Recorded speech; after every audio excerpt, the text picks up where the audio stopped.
10th meeting. Is it recording? Sorry. Now it is. Yep. Okay. So we'll do our call to order, and we'll start with the land acknowledgement. We acknowledge the Arapaho, Ute, and Cheyenne. Sorry, give me a moment here.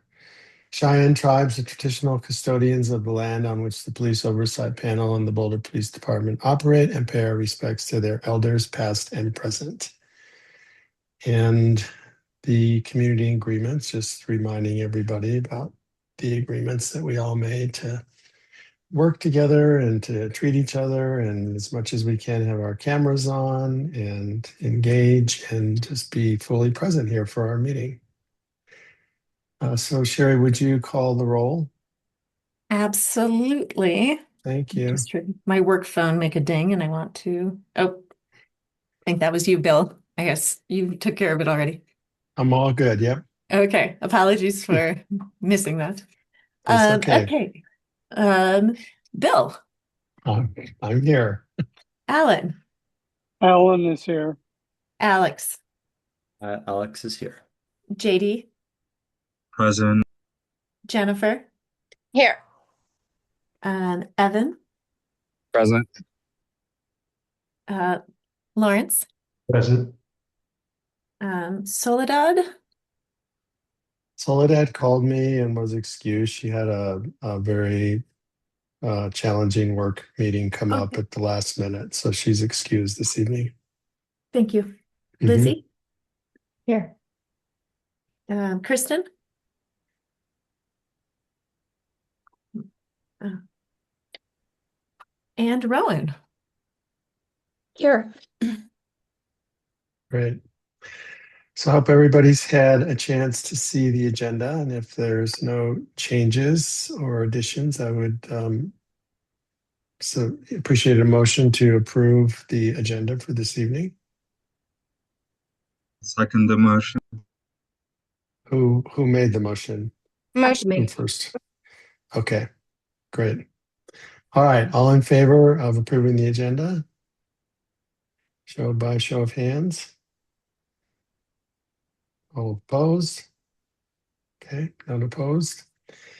I hope everyone had a chance to look at the minutes from our last meeting. Are there any changes or edits or clarifications that anyone needs to address at this time? So once again, I would entertain a motion to approve the minutes from our July meeting. Motion to approve. Evan, second. I'll second. Second. Lawrence, okay. All in favor of approving the minutes? Any opposed? Great. All right, so we are going to jump right into our panel updates, guest speakers, and some ad hoc items that are there under A through E. And Sherry, are you going to start with the new student panel member introduction, or Well, I Rowan, can would you start just it, like but to, I think she's okay, going to have to be prepared to give introduce herself an yourself? introduction and to Okay, this group of people. Um, great. yes, delighted to introduce to you a CU student, Rowan Hillhouse. And I'm going to let her tell more Okay, about herself because she knows better than I do. Thanks, Sherry. Hi, everyone. It's nice to meet you all virtually, at least for this first time. But yeah, as Sherry mentioned, I'm a student at CU Boulder. I'm going into my senior year, which is kind of crazy.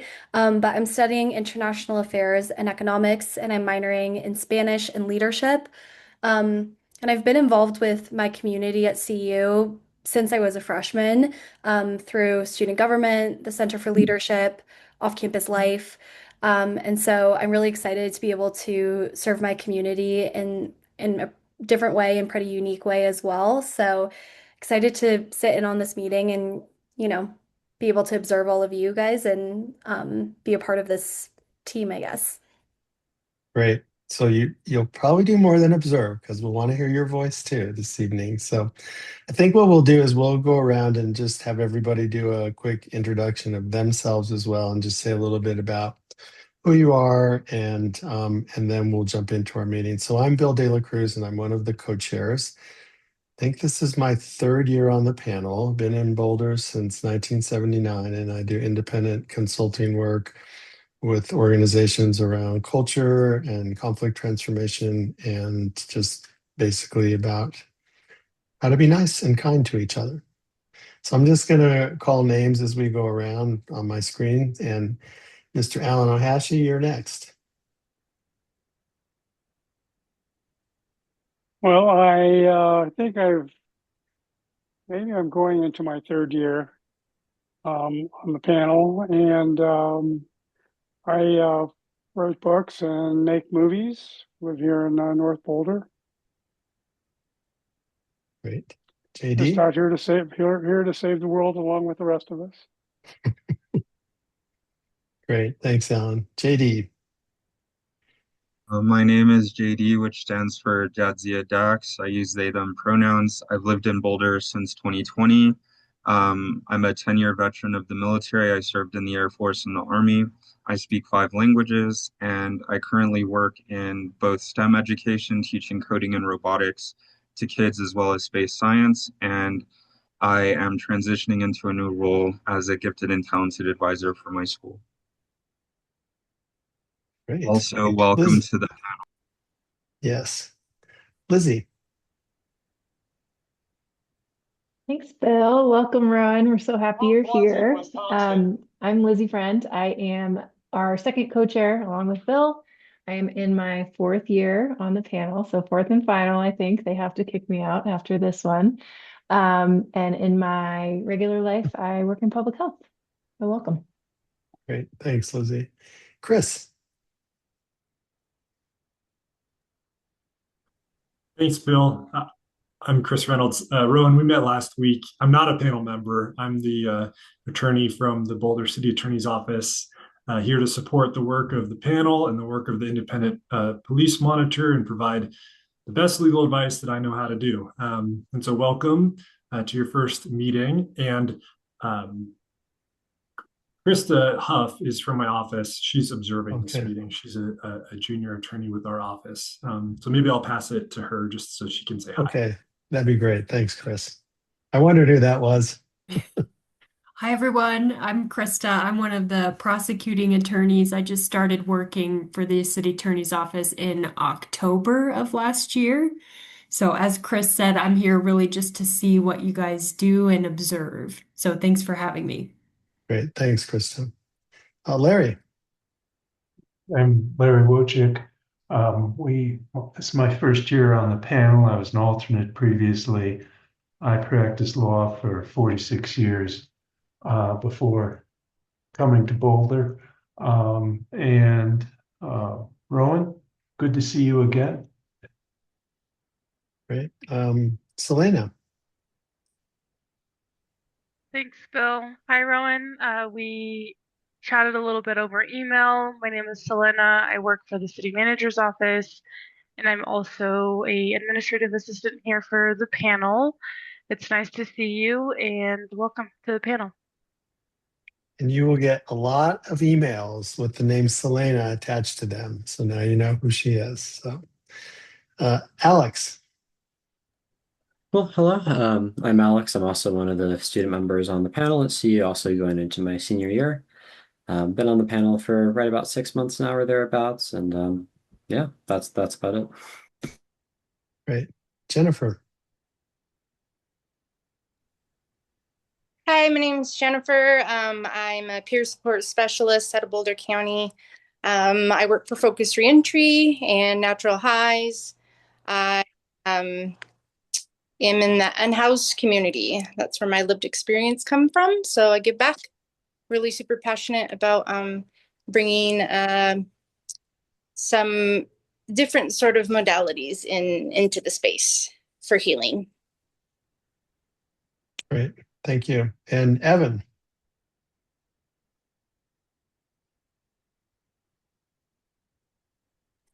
Sorry, I was having trouble unmuting. My name's Evan. That's I'm an okay. emergency physician here at Foothills Boulder Community, and I'm relatively new to Boulder. Been here coming up on a year and a half. Looking forward to Great. working with you. And I presume, Sherry, you and Rowan have met and talked, and she knows you well. We spent several hours together Okay. last week to do All the right. first half of orientation training, and we'll be Great. spending I several figured as hours much. again at BPD. Okay. Well, welcome, Rowan. You're with a great group of folks who are all committed to this work of oversight in the police department here in Boulder. So we're glad to have you here. The next item on our agenda is the 5-year review update. I don't see Anthony here. Is he planning on coming? He had He been sounded like he had a really busy schedule. he had when we were in touch last week, he wanted to be on the agenda, and then he sent me a message today that due to flights and some things, he's not going to be in attendance. So I hope Cool. everyone has responded to his emails to set up time to meet with him this week. Rowan, I did not forward those to you because I don't believe you have currently any particular insight into what it is and is not working with the police oversight panel. But to bring you up to speed, and for any members of the public who are in attendance, we are in the second phase of a 5-year review of the police oversight system. Anthony Fennell is the consultant who's going to be working with us, and he's actually in town this week for a site visit where he will be scheduling interviews with many of us.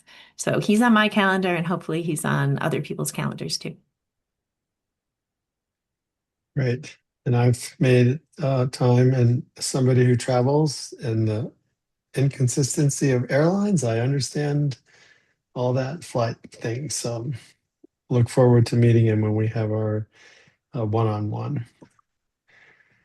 All right, so now we'll jump into our General Order 120 update. And just as a FYI for everybody here, and Lizzie and I worked together over the last couple of weeks and kind of gathered a lot of the feedback and comments and created a document that basically had questions and policy issues and process issues.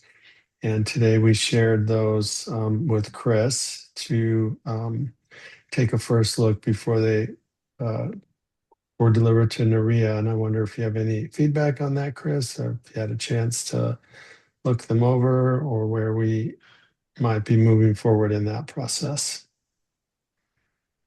Yes, I did get a chance to look at them. Thank you for sending. Just looking for anything that jumps out at me that would be legally problematic. I wasn't expecting it. Didn't see anything. And so I understand that I believe those have now been sent to Nuria for her Great. review and input answering. So Okay. Any questions, comments, thoughts on that piece or what we sent? I'm trying to pull it up so I can give you guys an idea of what we sent.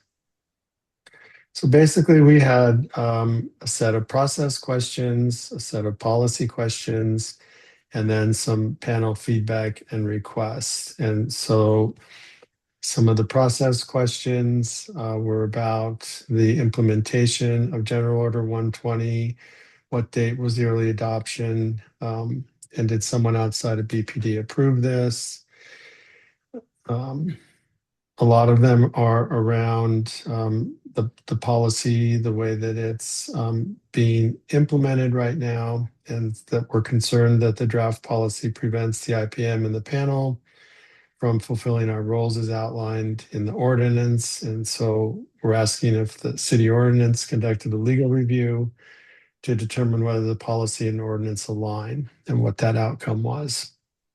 And then we also asked how many complaints have been handled under the proposed General Order 120 process before the formal adoption, and how many of those were processed and closed via that P&C track, performance and conduct, without involvement from any other oversight. And we provided feedback, we requested changes, and we didn't know if we're asking if there's any additional changes made to the policy before it's formally adopted. And then what happens to the complaints that were already processed during early adoption and are now no longer consistent with the formally implemented version of the policy. And the final question in the process was, has the draft policy been shared with the public? We're concerned that complaints from the community are being processed in a way that differs significantly from what the community currently expects when they file a complaint. So those are all listed under the process questions. Go to Lawrence and then Lizzie. Yeah, my question, Bill, has to do with the flow chart that's on our website. There's a flow chart about how complaints are handled that the public has got access to. And I'm not sure it's consistent with proposed 120 that is now been implemented. So I'm concerned whether that's correct. Okay. I don't think that's part of our questions, but we can look that over. I see Sherry's looking at that. Maybe you can look at that, Sherry, and see if it's basically you're talking about whether it's consistent with the new performance and conduct track that's being Correct. implemented. Is that correct? Bill. Okay. I mean, it Yes. looks like Okay. that is broadly addressed and already in the document that was prepared. On the panel feedback request, in the pursuit of transparency, clear details about this new policy should be provided to the public as soon as possible. Yeah, Oh, and I it's think what Larry's it's asking is about the website itself, that it doesn't currently reflect that performance and conduct track that's now that we're now working with. So it's not so much Yeah, whether it was asked. Go ahead, Lizzie. that is my understanding as well, that there's no information on the website or available to the community anywhere that reflects this new policy. I was Yeah. trying to get at that with question 5 in the process questions. Has the draft policy been shared with the public? The panel is also concerned that complaints from the community are being processed in a way that differs significantly from what the community currently expects. And then in the recommendations, we have the request that Sherry shared to share this information as quickly as possible with the public, both on the website and at the time that any complaints are submitted. So you're absolutely right, Larry. We probably could have been more explicit about that, but that was what we were trying to get at with those. I think you got at it, Lizzie. I'm just saying that I don't like potentially disinformation being on the website because it's the whole process about filing a complaint. I just want to make sure it's accurate, or at least there's an asterisk that says it's under review or about to be changed or what have you. Agreed. And we'll see what comes back when we get those panel feedback requests. All right, Lizzie, and I'm sure you had some other thoughts. Yeah, I just wanted to add a few quick things. Thank you, first of all, to everyone who contributed to kind of creating this list. Bill and I did a lot of work to try to like combine and merge and condense down. But a lot of folks had really great thoughts that were super helpful, especially Larry provided really comprehensive suggested questions. So thank you all for that. Other than that, I just wanted to open it up. Sherry and Chris or anyone, did we get any, other than the questions we've sent to Nuria, did we get any additional clarification on any of these questions or areas of confusion that you're aware of? Just curious if there are any updates that we can share from other channels. I can go first, Sherry. So I did check before this meeting about sort of substantive updates in terms of with the feedback that the police department and city staff have gotten about the draft that the panel has seen of General Order 120. The new version is in revision and review at the moment, is essentially the update that I have for the panel about the status of the new General Order 120. So still within the city attorney's office? Well, it's the city. Every department works with our office when something of Right. like this sort of nature comes up. So we are the city attorney's office is involved with the police department, with the city manager's office. I personally am not involved in the draft. I haven't seen it. So Okay. I guess I'm curious to be more specific about who's in the review process, which like departments or people or primarily it's going to be the police department, the city okay. manager's office, and then Okay. my office, the city attorney's office. Okay. Great. Anything else, Lizzie or anybody else? I think that's it for me, but if anyone has a chance, we sent it out right before this meeting, so folks probably Yeah. have not had a chance to review it in detail. But after you do, if you have anything you'd really like to add or address, let Bill or I know, and we can always kind of follow up with a little addition.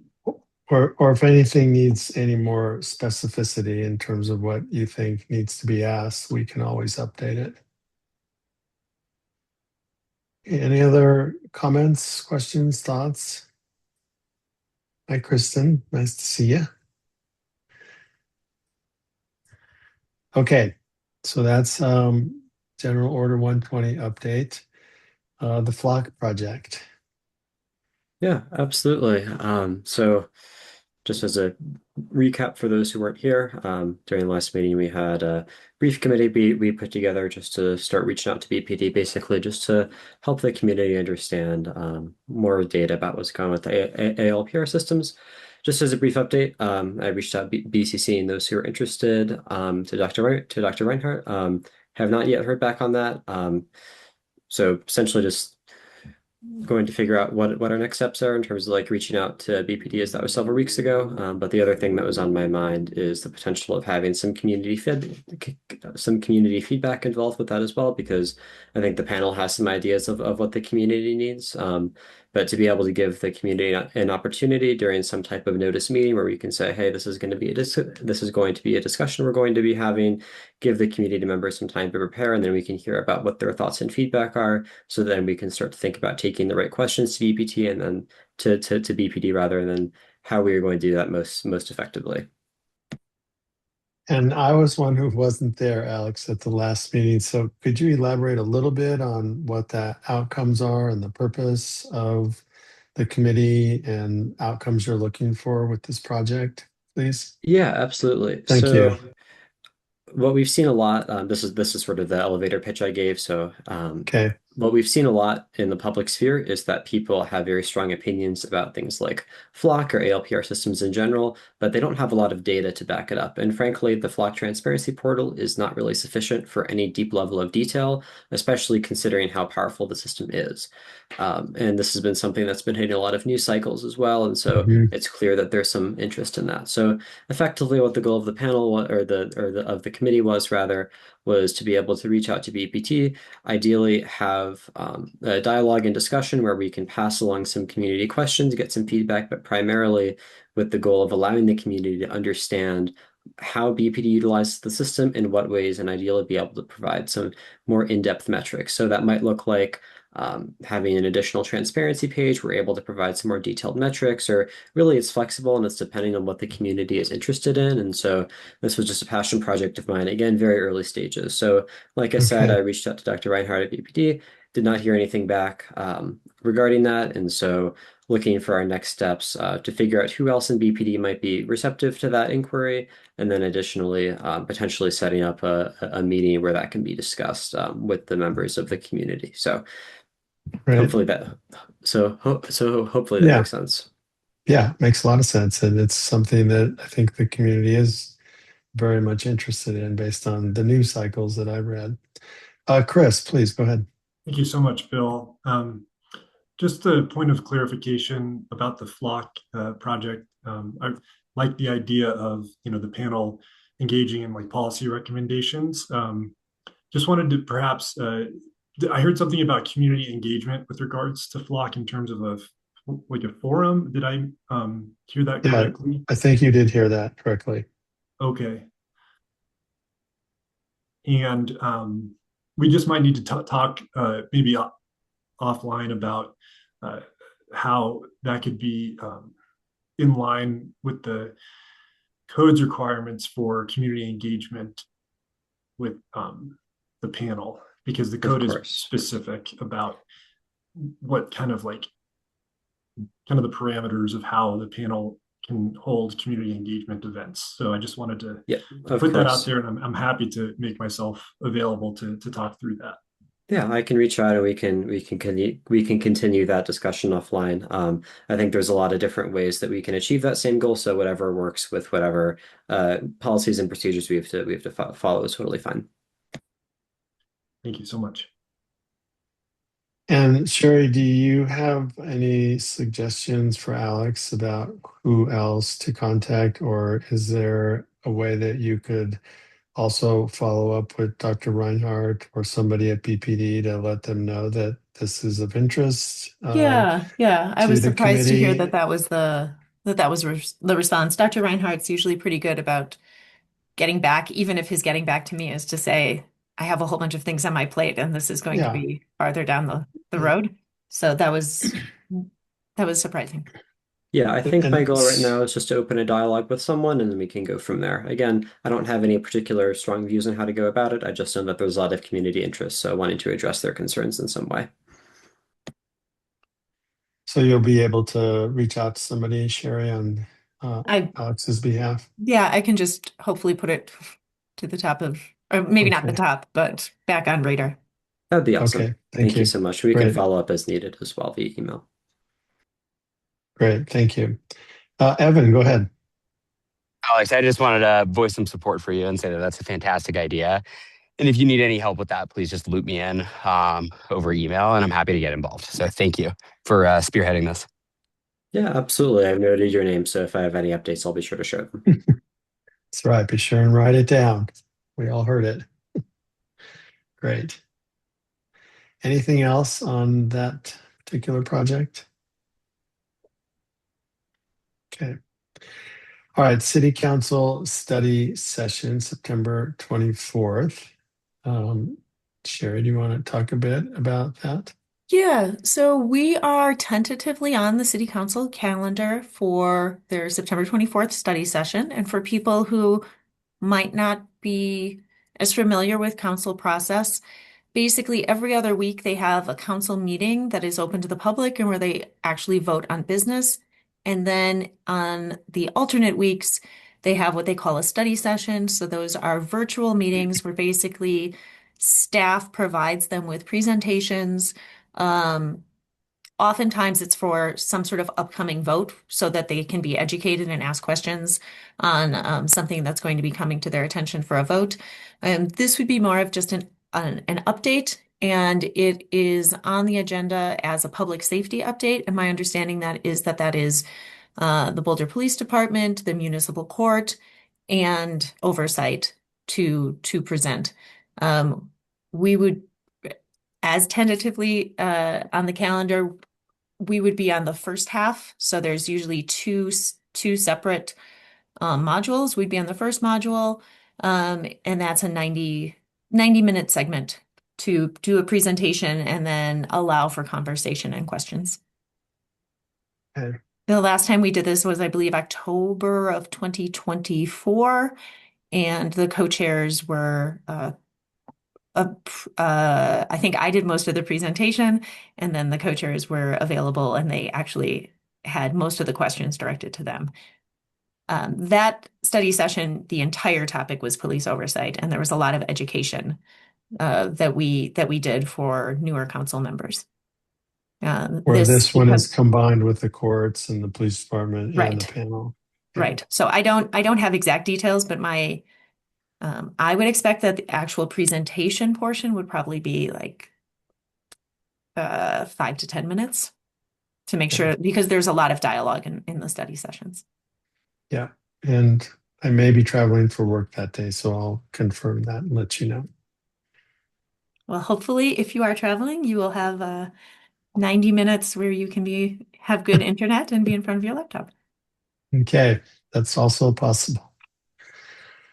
All right, anything else on that? No, I'll just keep people posted. I think anyone who's been following along with local politics knows that there's a lot of action in council. So hopefully this date will stick. Okay. Okay, great. Well, we're a little bit ahead and we're into our public comment section. And I'll just talk about the rules of public comment. Every member of the public will be asked to like to comment and be unmuted. We will get 2 uninterrupted minutes. If there's an interruption or loss of connection, the clock will be stopped. And then there'll be a timer on the screen and you'll be muted when your time is up. Panelists may offer short responses at the end of the comments, and as the co-chair, will pause after each comment to facilitate. So I guess, Selena, do we have anyone in public comment? Yes, we have 2 community members. One of them Great. being a alternate. So I'll go ahead and let Scott Redelman. I'll unmute him. And do you want Scott, to put the timer up as well? Yeah, Okay. Scott, you're unmuted. Hello. Can you hear me? Yes, and you're under your timer, so go ahead, Scott. Fantastic. Thank you. Thank you to the panel. And Alex, I commend you for your effort to do the flock project. I think it's important when you hear back from that to understand what uses flock is used to catch human trafficking. I think that is one of the real concerns and one of the reasons that flock cameras have been used by the police force. And I think we should have a better understanding if flock is helpful in that regard here in Boulder. That's my comment. Good luck, Alex. Great. Thank you, Scott.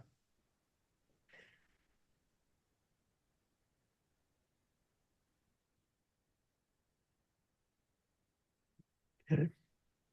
Okay, so we got Tristan Fay. Tristan, you are unmuted, and you can just go ahead and unmute when you're ready. Hi, I'm here. Great. Go ahead, Tristan. Yeah, I believe it was already discussed earlier in the session today. The flock camera project. There's just so many cities that are banning their contracts and having them discontinued. And I wondered where we stand. I know there wasn't a formal vote by the city council for this flock contract, that it was included as a budget line item that was inevitably approved by the city council. But I wanted to know when it's up for renewal and whether there will be a vote or whether the police chief will put it through on their end without any sort of public feedback. Thank you. Thank you, Tristan. Now, I'm sorry, Alex, I didn't give a moment for responses. So please do. I know you want to respond to Scott and maybe to Tristan as well. Yeah, no worries at all. I just wanted to say I appreciate your public comment. I've noted it, and I will do my best to get you an answer. I don't have those answers in front of me right now, but if we open that dialogue with BPD, I will be sure to include those. Great. Okay, thank you. The next item on our agenda is the illustrious JD and our community outreach and engagement process. And I was at the last meeting and they shared quite a few opportunities. So really looking forward to hearing the report. Yeah, so we had our meeting. One of the items that I needed to get to was scheduling the phone call with the library, which I did. So that conversation will be happening on Thursday with Samuel Goodwin. I had to schedule it, but because of his schedule, it had to be a few days out. There is some movement with the co-op con that I was hoping to do a presentation. They sent out their interest form today, so I filled that out with wanting to give just a basic overview of police oversight and its process, and submitted that as well today. So I'm hoping in the next week or two hearing back on if they've approved that so we can move forward with having I or maybe one other panel member be present for that. But those are the big two items. The third item referring to our Labor Day block party in the Whittier district of Boulder might not be going ahead, but I'm still going to keep it on the calendar. I'm just waiting for some of the other people in the co-op that would help organize it to be present so we can discuss how that event will unfold or if we're even going to do one this year. But other than that, those are the three big events that I've been tracking. I don't know if Sherry has anything she would like to add. Did you say that the co-op con and the Whittier block party are those two separate events? Yes, so the co-op Okay. con is organized by Better Housing Colorado, formerly known as the BHC, essentially, which owns a lot of the co-ops in Boulder and one mansion in Denver. Okay. The block party is put on by our house specifically, and that's something that we have done annually for the Whittier neighborhood. We normally leave the neighborhood, and we usually get a pretty decent turnout. Okay. And I missed, what did you want another member to be present for? Was that for the co-op event, the one that's Okay. going to be all of the houses and people from the community present. Okay, and that's the one that's already scheduled for September 18th? Yes. Okay. Okay, great. I'll have a little commentary once we hear from Sherry if there's any additional. So Sherry's having some Oh, I was going to say, I don't see some Sherry. issues, so trying to get Okay. her logged back in. Okay. Yeah, just wanted to let you know that that's what's going on. Okay. Well, all I wanted to say was that it's really great that if more than one person can show up at these events, since they're all publicly noticed, it's fine for us to be there, and especially the library event. So just put those on your calendar, as that is part of our commitment as a team to engage ourselves in the community. And I'm going to take a little liberty here since Sherry's not here, and say, let's take a little break. We're pretty far ahead of schedule. So let's take, let's see, 7:08. Let's come back at 7:18, take 10 minutes, and then we'll can hopefully then Sherry will be back on, and then we can jump right into her comments on community engagement and the independent police monitor report. So we'll see y'all in 10 minutes.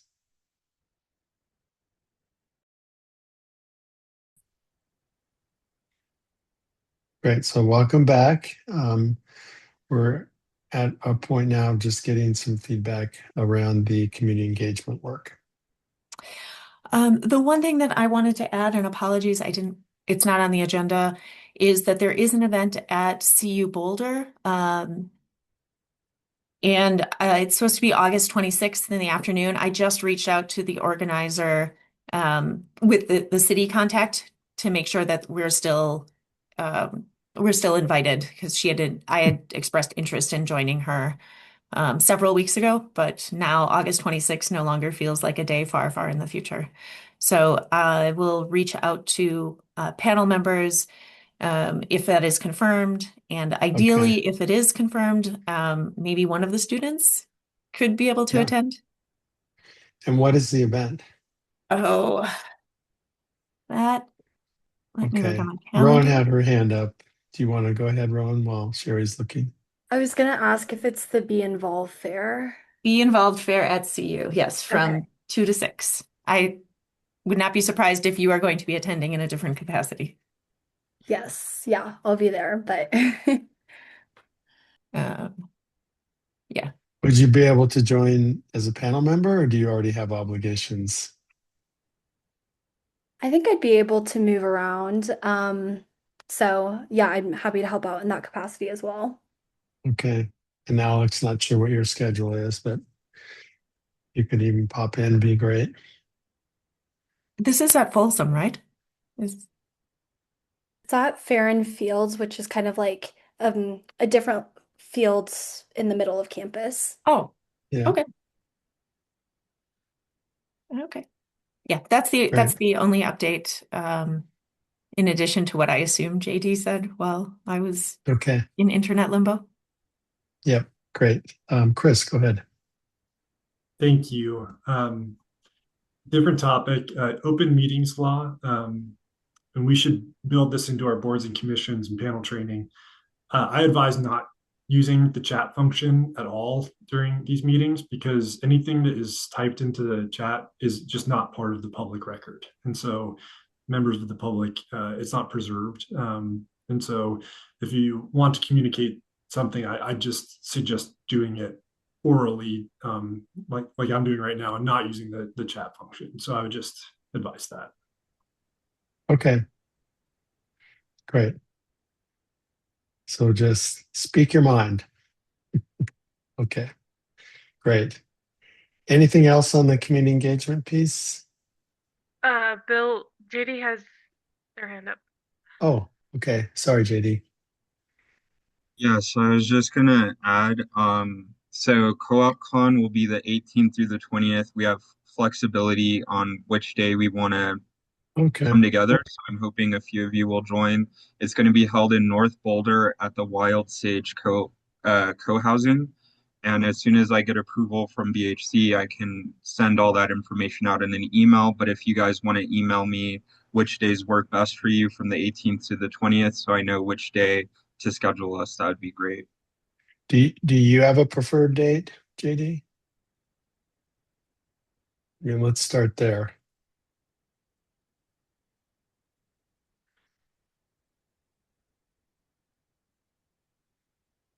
I would say probably the Saturday would be better, but the 18th, it would have to be after 5 p.m. since I'd be getting off work. But the 19th and 20th, I would have full availability. So So any, Saturday's the 19th. Mhm. Okay. Okay, well, maybe we shoot for that and start there and see what people's availability is. Great. Okay, Alan. I live across the street, so I can come over probably anytime. Great. Bring your camera. Selena.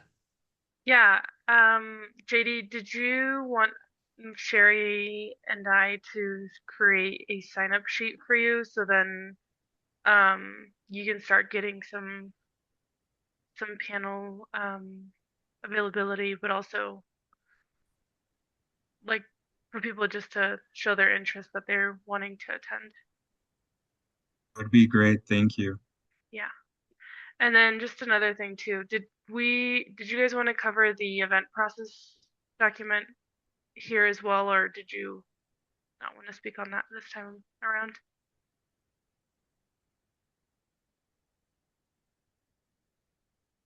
Which you mean the document that we created like a year or so ago, that one? Yeah, it's on the agenda. I just didn't know if you guys wanted to cover that or not. Oh, the event process. Yes. Yeah, do you have that, JD, or is that Sherry? I can, I think, jog folks' memory a little bit. I think we had talked maybe over the last two meetings about the potential for someone to eventually give the new panel members kind of a reminder about what the Okay. process looks like to bring in a event idea forward and kind of take it through. Especially since we talked about a bunch of ideas of what that might look like last year, just not sure exactly where we landed. So maybe that could be next month. Like a And little I know in the 5 to 10 minute document, presentation. yeah, we created, it was a pretty simple process. We didn't want to make it too onerous, but maybe we can pull that document up and just add it to our next month agenda and send it out ahead of time to everybody. That sounds Yeah, great. if that can be an action item to put the to put it in the September folder so that everyone can see it. Yeah, that'd be great. And then we can talk through it briefly at our next meeting. Yeah. Okay. JD, regarding Co-op Fest, when we talked, was it just last week, Thursday? Yep. You hadn't, has it, do you have information on whether this would be a presentation or tabling? Yes, so literally just today they sent a form saying like what would you want to present and all of that. So on the form I essentially put that we would want maybe 20 to 30 minutes. I requested that they have some sort of screen where we could do a presentation on. And then I said it would just be a quick overview of police oversight, how the process works, and then maybe hopefully we have some flyers and information we can have for people to take. So Okay, so it's a pretty light lift. We're not going to need several panel members to staff a table for hours. no, Excellent. just quick and easy. Okay, thank you. So just a Apologies for quick missing it the first time. presentation, and that's pretty much the lift, and it sounds like. Okay. All right. Great. Well, thanks, JD, for supporting and getting a lot of these events going, and Larry for the library event that you've been doggedly pursuing. And so it's great to see that coming to fruition as well. Okay, so we are at the Independent Police Monitor report. So Sherry, I'll turn it over to you. Okay, just give me a moment.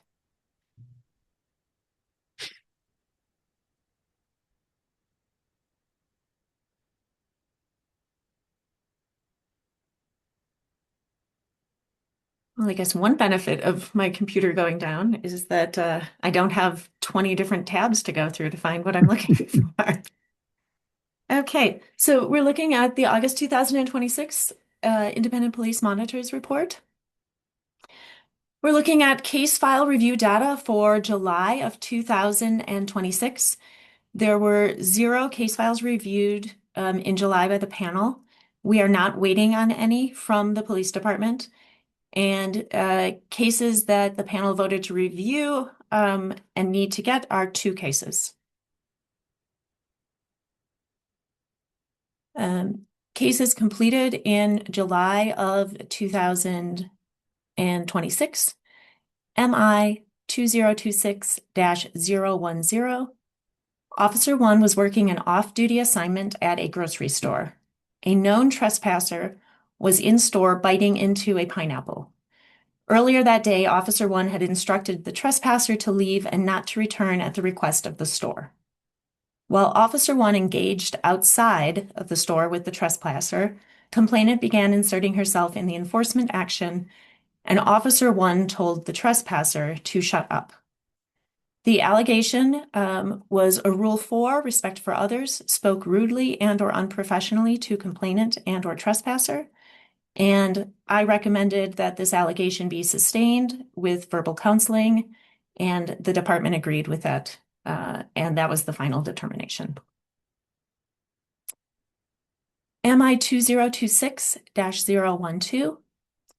The complainant alleged via email that BPD officers violated her rights. Officers responded to complaints by a business that complainant was camping, panhandling, and smoking. When BPD officers arrived, complainant was smoking and in possession of a dog, which are both prohibited in that location by Boulder Municipal Code. Probationary Police Officer 1 interacted with complainant, including asking for her name and identification. Complainant objected. Another officer who was familiar with complainant was able to successfully conduct a name check on the complainant. No arrests or citations were issued. Complainant did not cooperate with the Professional Standard Unit's request for additional details about the allegations. The allegation against Probationary Police Officer 1 was a Rule 5 police authority and public trust, violated the rights of complainant. I recommended that this allegation be unfounded in accordance with General Order 120, but did recommend coaching. The department agreed with the unfounded finding and also agreed to coach. Some comments that I made were both smoking and dogs are prohibited at the location where officers engage with complainant. PPO1 had the right to detain complainant and request her name and identification while investigating municipal code violations. Therefore, a complainant's assertion that her rights were violated is unfounded. And I recommended that it be closed unfounded. However, the interaction between PPO1 and complainant left much room for improvement. PPO1 identified trespassing as the reason for his investigation while complainant was on public property, instead of referencing the smoking, panhandling, or the dog. I recommend that PPO1 receive coaching that focuses on municipal code violations specific to Pearl Street Mall. Those are the prohibitions of dogs, smoking, bikes and skateboards and carts, along with clarification about complaints about trespassing and loitering, in addition to the elements and actions available regarding reasonable suspicion and probable cause. I also appreciated that Field Training Officer 1 alerted PPO1 to complainant's preferred pronouns when they had the opportunity to speak privately. This discreet correction by FTO1 potentially prevented the situation from escalating, reduced harm to complainant, and simultaneously protected PPO1 from an additional allegation. BPD's response was that PSU coached PPO1 about the elements of the case, and reportedly, PPO1 was extremely receptive to the feedback and said he appreciated the conversation. MI 2026-013, complainant alleged that BPD officers did not take seriously her concerns about potential criminal behavior by a man. Complainant went to BPD to report her concerns about a man with whom she had conversations about astrology. During her interview with BPD officers, she shared that she found man's comments during their conversations concerning, including man's interest in astrological charts of serial killers and only wanting to discuss astrology in the context of the future but not the past. BPD officers offered complainant multiple chances to provide details that linked man to criminal behavior. Complainant did not provide actionable evidence, but instead shared red flags that she observed. The allegations were the same for Officer 1 and Officer 2. Rule 1, compliance with values, rules, or general orders.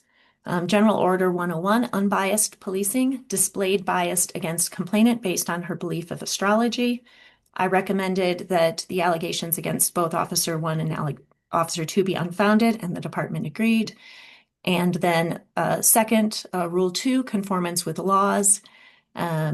CRS section 16-2.7-102, missing persons report, acceptance, failed to register a missing persons report.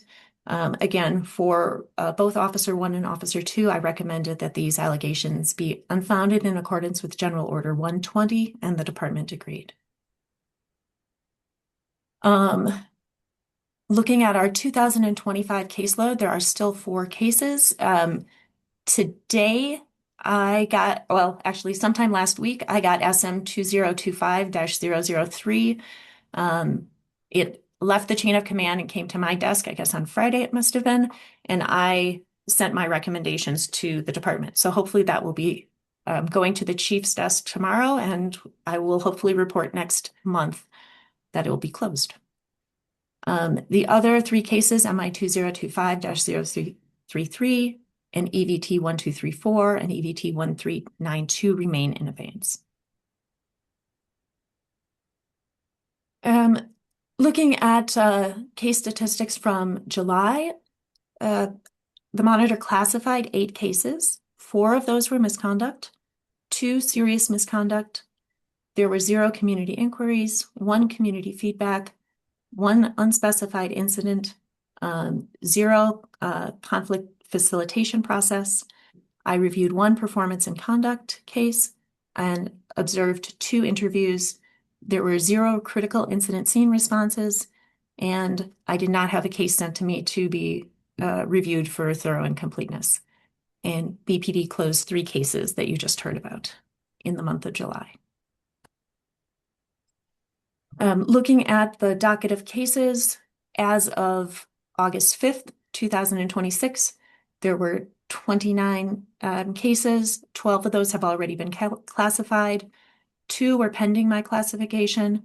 13 were in PSU preliminary investigation stage, and 2 of them were on the performance and conduct review track. Some of the things that I did in July involved attending the Boulder County NAACP Forum, NACOL Conference Committee, BPD's town hall event, Boulder Chamber of Commerce events, the House District 10 Advisory Committee, worked on panel student application reviews and interviews, and now we have Rowan, and attended trainings on simplified language and transformative communication and neurodiversity 101. Any questions?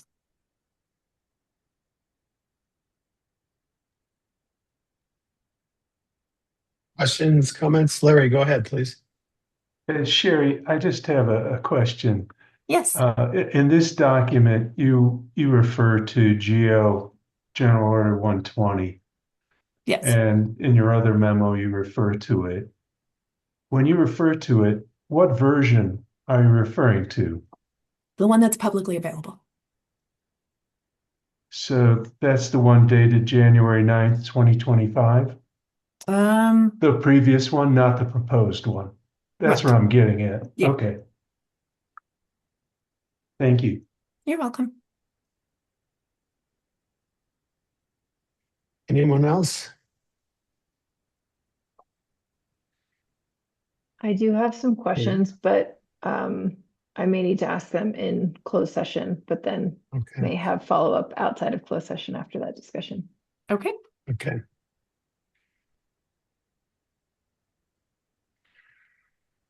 All right, so that is the next item on our agenda. This is going into closed session. Do I need a motion on that, Chris, or we can just go into our closed session? You do need a motion for that. Okay, that's what I the, thought. Just the bylaws. And can I make a request? It's just a request. The bylaws also state in closed session that an attorney from the city attorney's office may be present during closed session. It uses the singular. I would like, if the panel agreed, for Krista Huff to observe. The bylaws also provide that the panel can, by majority vote, authorize other people to come into the closed session as well. So I would request, if the panel agreed, to allow Krista to observe the closed session. okay, and you would not, and she would be, or you would also be We there? both would be there. It says an attorney, and so I'm particular. So it doesn't say like attorneys from the city attorney's office may attend. It just says an attorney from the city attorney's office. So if somebody was reading it and then we're both in there, they're being like, you can have one, but not two. But so if I'm requesting a motion, but it's up to the panel. I'm not. Okay. My feelings won't be hurt. All right. Well, I will motion, or go ahead. No, you go ahead. You got what I was going to say. I'll motion to vote as a panel to invite and allow Krista Huff to observe our closed session as a second representative from the city attorney's office. And is there a second to that motion? Second. Okay, all in favor, raise your hand. Any opposed? Okay, well, Krista, you'll be welcome to join us. And I'd just like to entertain another motion to go into closed session. I will also move that we go to closed session. Okay, thank you, Lizzie. Second? Great. Did you get that, Selena? Okay. All in favor? Okay. So we will be in closed session and be back when we are complete. Awesome. Wait for the recording to start. Everybody back?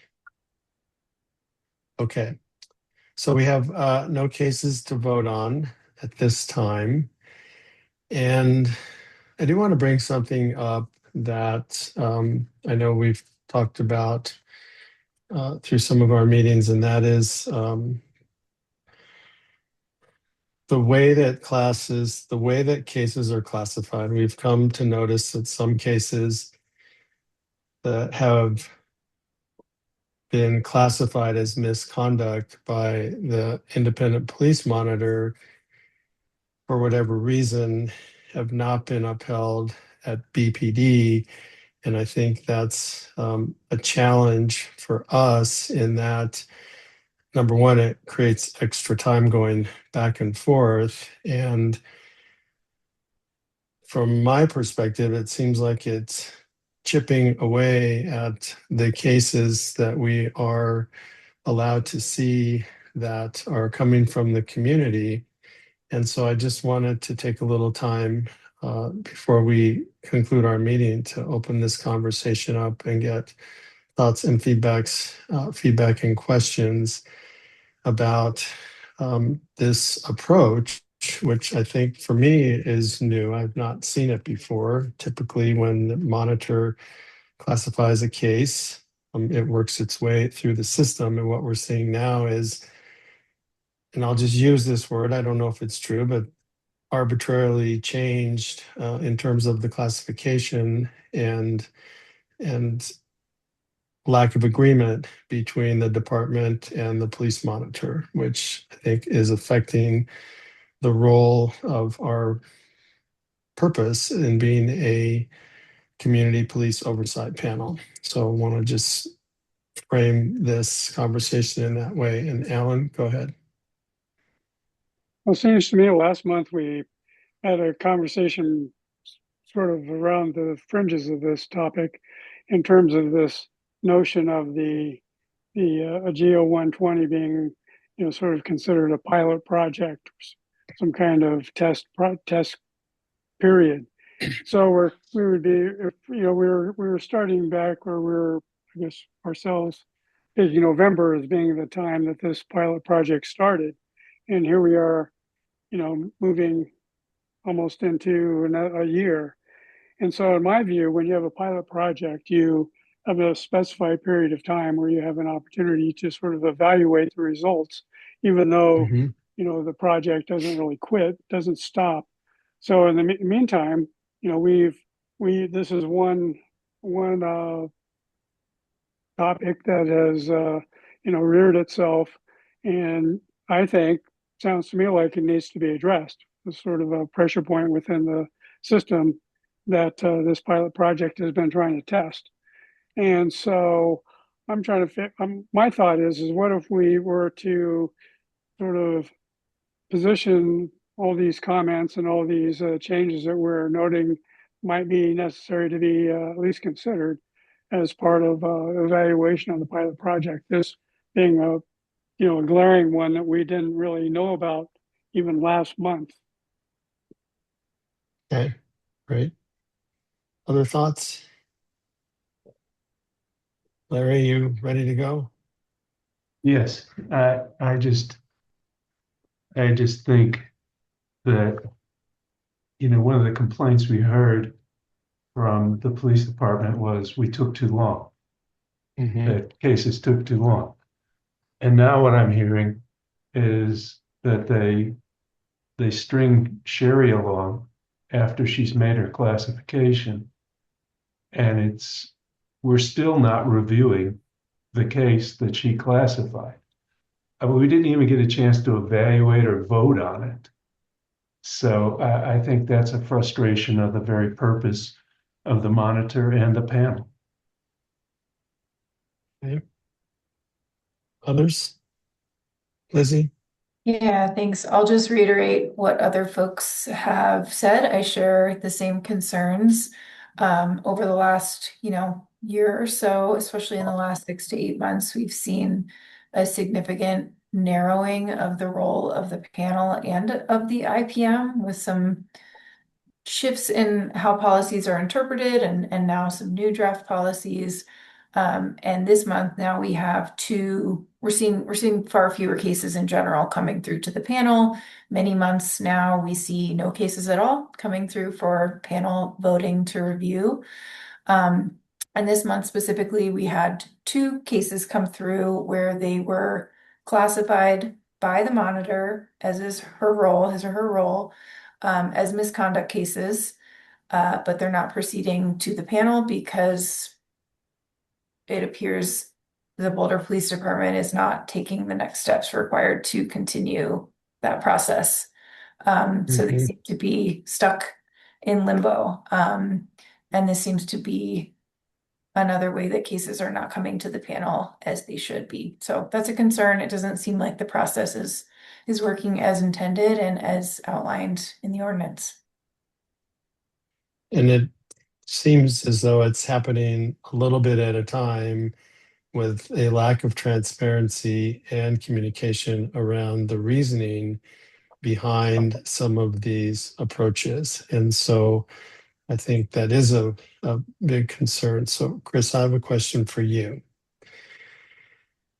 If we wanted to formally ask for what Alan said, which is that we put together a group from the panel, from the city, and from the police department to do an evaluative process on the panel, on the whole implementation of GO 120, especially as it affects the panel, is that something that we can make a motion for and ask for in terms of some next steps? Because I don't want to just vacillate over the issues, because I think it's true. If this is a pilot program, then at a certain point, we have to have some level of an evaluative process of the pilot and the changes that are being implemented to really understand if they're working. And we've never gotten to that. All we've been have been done is that we've been asked for input on policy,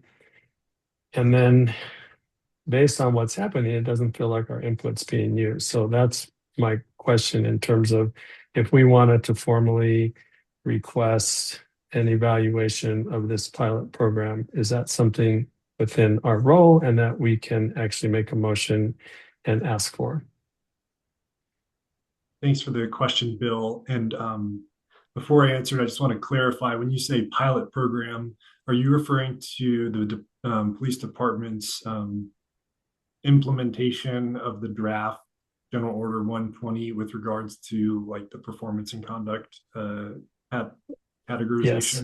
Okay. Which they have referred to us as a pilot. So that's their language that I'm using, because they said this is a pilot. And so, great. A pilot at some point needs to be evaluated. So yes, that's what I'm referring to. And so yes, so the answer is yes. The panel can make a motion to request that the department participate in this evaluation of its pilot. Can't mandate, there's nothing that right, the of panel course. can do to say, you shall supply one PSU officer and one deputy chief or something like that. They would essentially have to agree with it. But generally speaking, the panel can always make requests of city staff. And then depending on the size of the ask, the nature of the ask, then it would be in the discretion of the people the request is made of or their supervisors, whether or not then to fulfill it. But the panel can always establish as well, like subcommittees to carry out its duties and work. And I always advise having 2 members on a subcommittee so that you don't run into open meetings law violations. So hopefully that answers your question. Yeah, I mean, I know we can't mandate, but we can request, and then it'll be very interesting if we choose to do that, to see how that lands, because I don't think we can give up on this, because otherwise it's just chipping away at the role of police oversight in Boulder. And I don't think any of us are here for that. So Alan and then Lizzie. I don't want to kick the can down the road either. And I'm thinking that we should make it into, include the R3 prongs, which would be the panel, it would be the monitor, and it would be the PSU. And so it could be that it just ends up, because we just can't wait for all 3 to come together, because that may never happen. And so I'm thinking that at least we should be able to get going with either ourselves or with ourselves and the monitor and hopefully the police will join. So I don't think we want to lock ourselves into this has to be PSU or nothing. I think we need to give ourselves some flexibility so we can continue to come up with a evaluation plan, and then even loop in the police department for its input.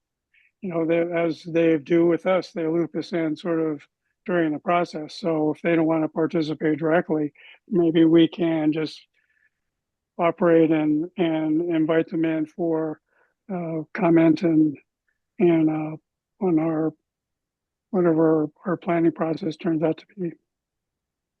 Are you talking about not making a motion that we No, request I'm that they saying make a participate motion, in but this? Okay, we extend it to the monitor, to the panel, and to the PSU.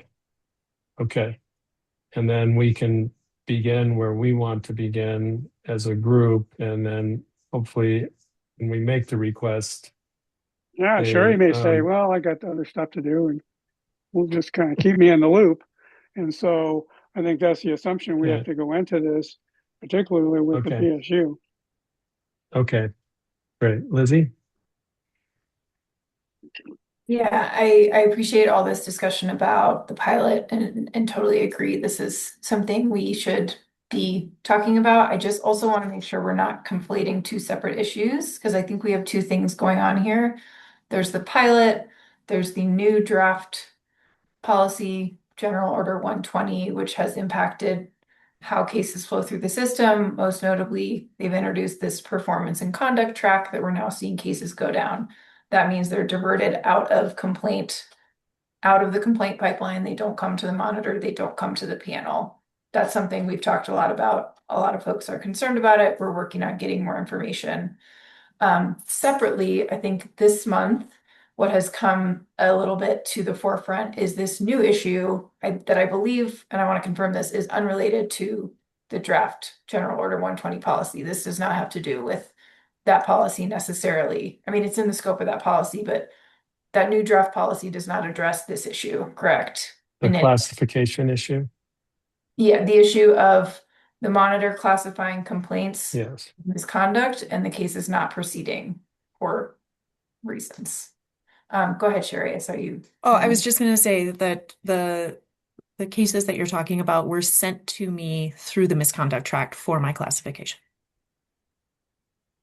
Okay, so yeah, not associated with performance and conduct, not associated with anything specifically that has been what we've been discussing for that issue. Okay. Alan?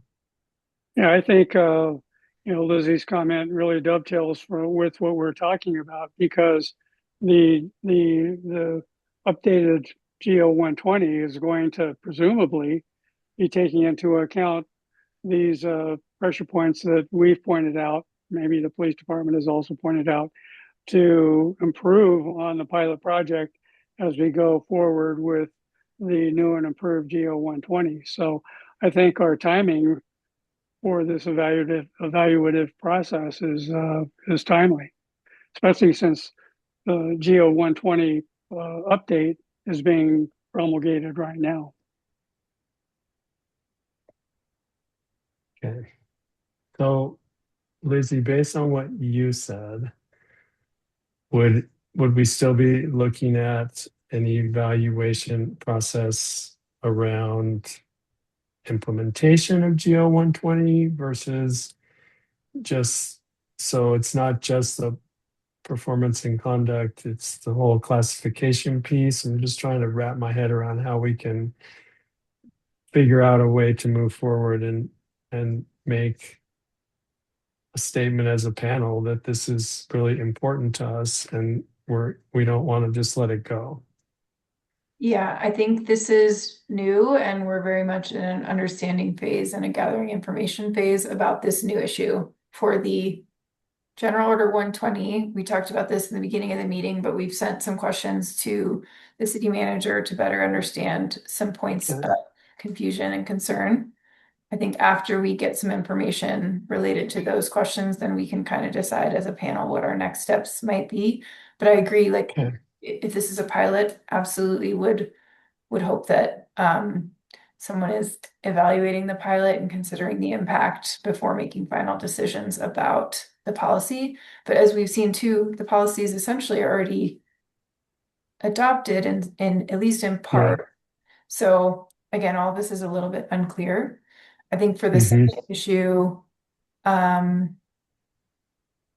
don't know yet what our next steps are. I think we need to ask some more questions and find out more. Sounds like the city is having some meetings, but I think we should discuss it at our next meeting as well.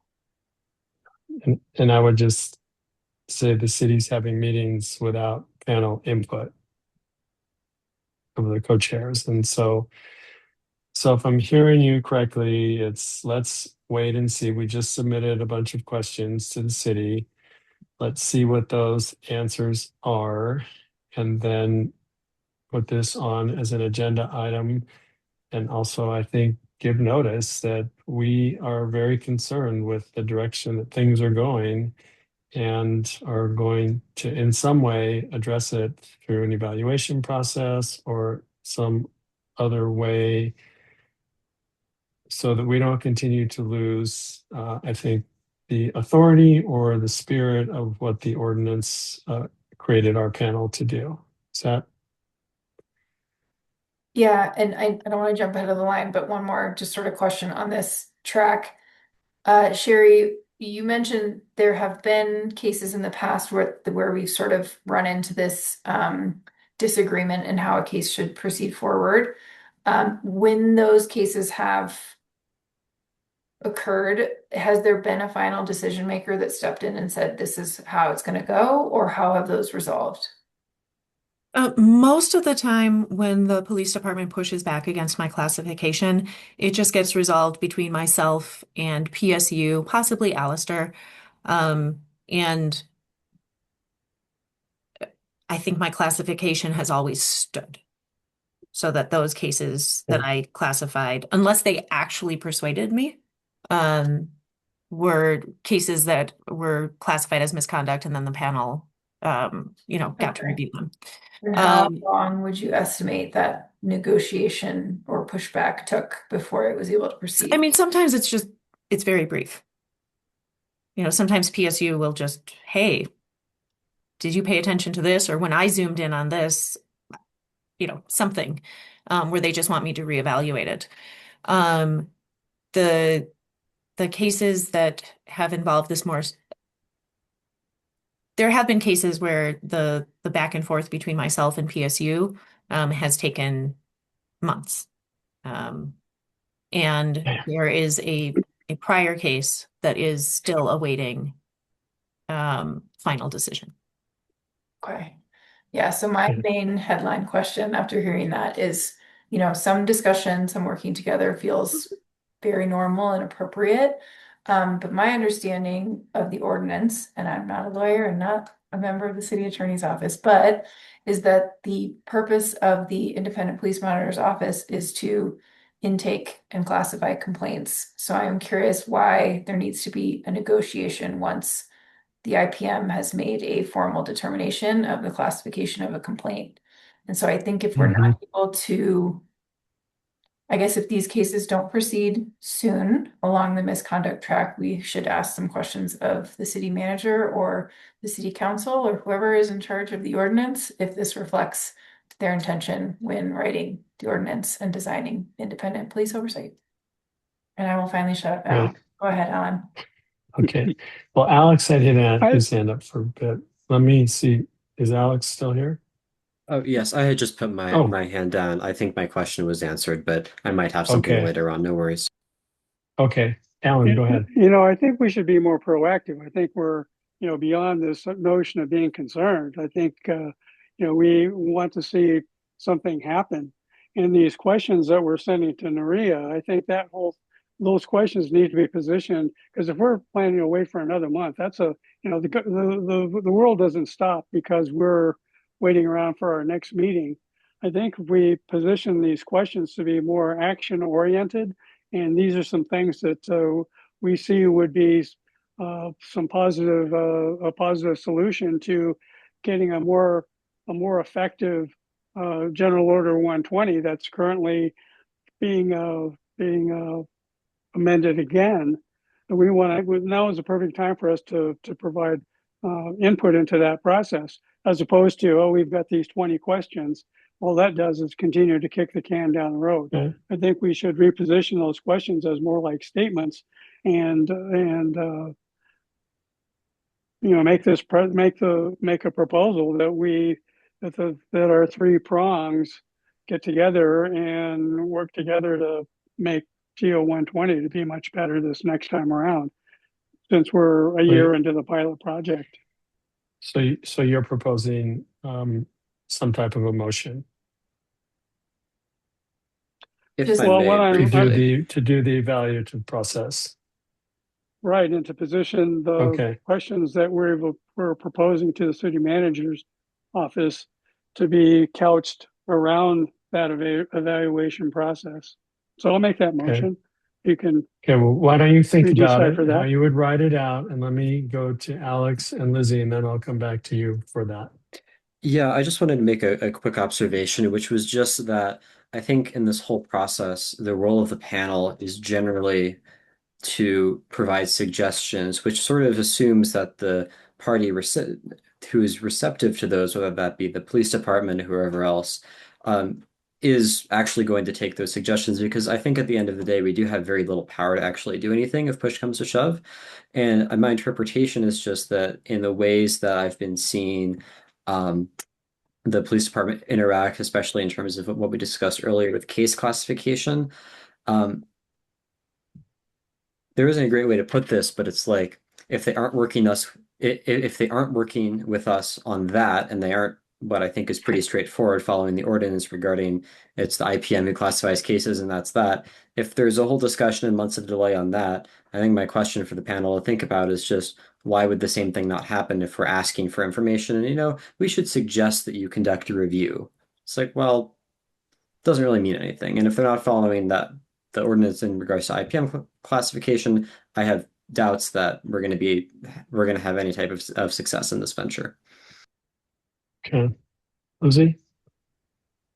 Yeah, I just wanted to mention, I know everyone has not had a chance to read what we shared with Neria from the panel, but we do have 4 pretty specific summarized kind of recommendations or asks that we would like to see changed to address some of these concerns. So to Alan's point about kind of like not just asking questions, we have put some kind of formal requests out there. And we also included these to BPD when we shared our initial feedback. It was admittedly kind of in a big, long document. So we put some sort of distilled asks in that email, and you all can look at those. And if anyone wants to discuss tweaking those or adjusting or adding, please reach out anytime.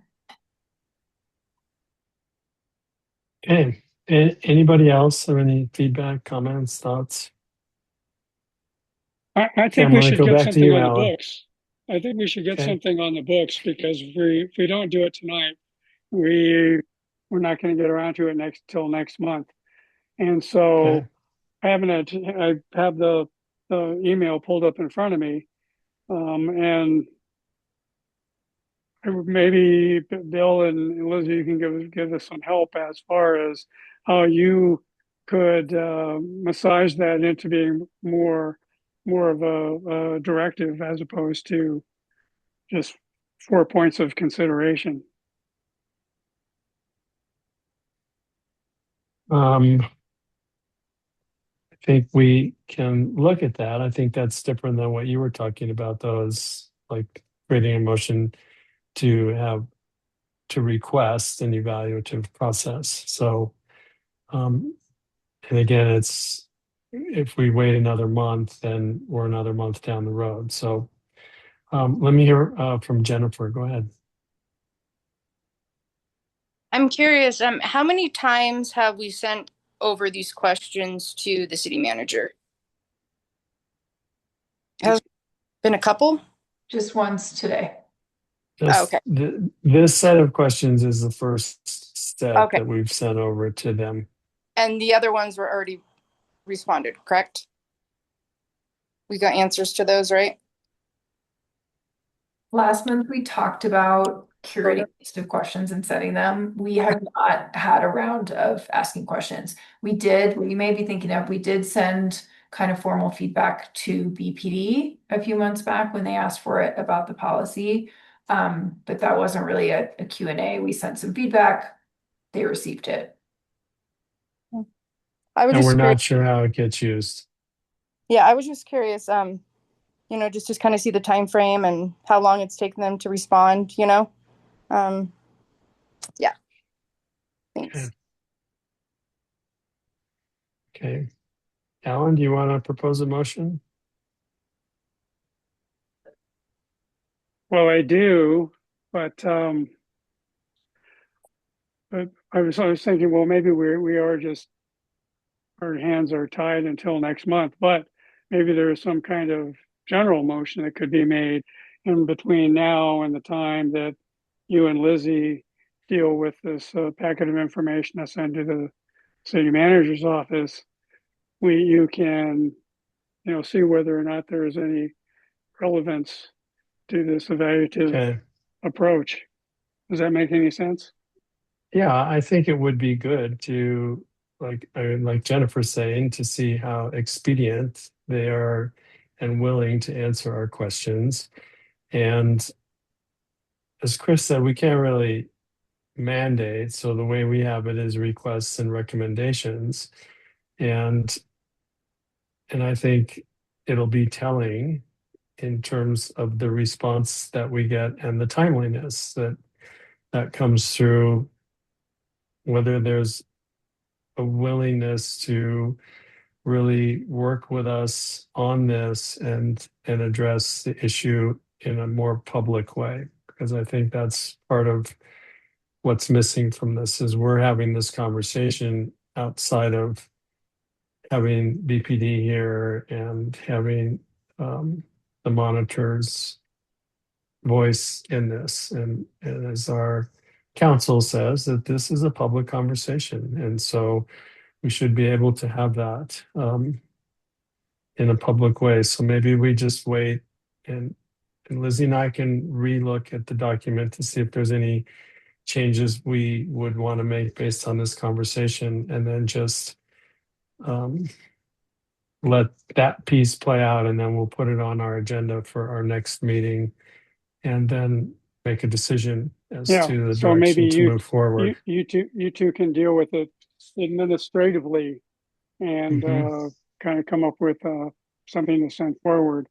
Because to Alex's point, this is we have a very limited scope, and if we're going to expand the scope, then this is the opportunity to do that. And I don't even think we're trying to expand the scope as much as we're trying to live up to what the ordinance was created for. And if that's changed, then we also need to know that. All right. Larry, go ahead. And then we're getting close to time. Okay. I would make a motion that the panel approve the questions that you and Lizzie submitted to the city manager, and further authorize you both as co-chairs of this committee to request a meeting with the city manager to discuss them. Okay. I'll second that motion. Okay. So the motion is to basically have the panel support the questions that have been submitted to the city and to request a meeting with the city based on those questions to talk about the outcomes. Is that what I'm hearing? Yes. Okay. Is there a second? Second. Okay, discussion.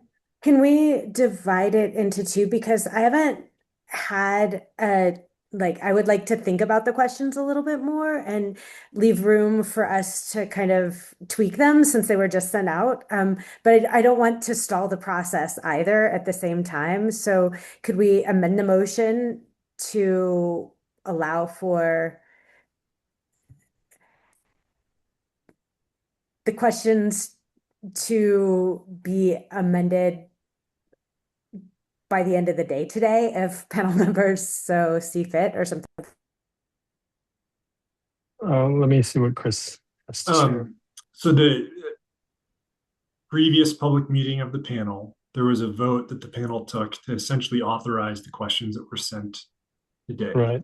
And so from a legal perspective, because that's an action of the panel is to like submit those questions essentially that Lizzie and Bill already had panel approval to send them. Maybe not like the specific words, but they were granted the general intent of the panel to submit questions of the city manager. So that's kind of already occurred. The questions have been submitted. Yeah. Lizzie and Bill were authorized to do that by panel vote at the last meeting.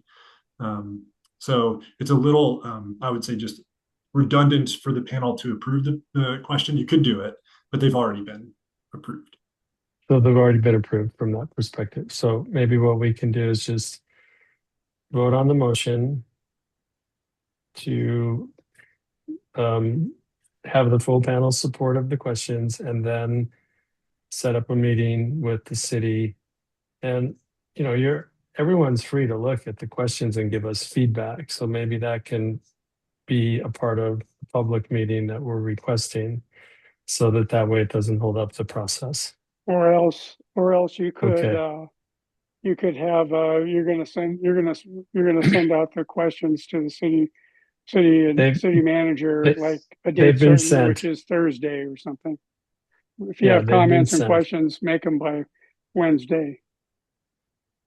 Well, that would be for the in-person meeting because we've already sent the questions as written and approved to the city manager's office. Oh, okay. So I was unaware of that. Yeah, that went today. We wanted to make sure we got it done before our meeting. So the motion is to basically say the panel fully supports the questions, the approach, and submitting them to the city manager, and also in having the co-chairs meet with the city on behalf of the panel in relation to the questions and answers that we receive. So that's the motion. Yeah. Is there a second? You made the motion. You can't second it also. No, Larry made I made the Oh, motion. Larry made the motion. Okay. I second. Alan seconds. Okay. All approve? Raise your hand. Any opposed? Okay, the motion passes.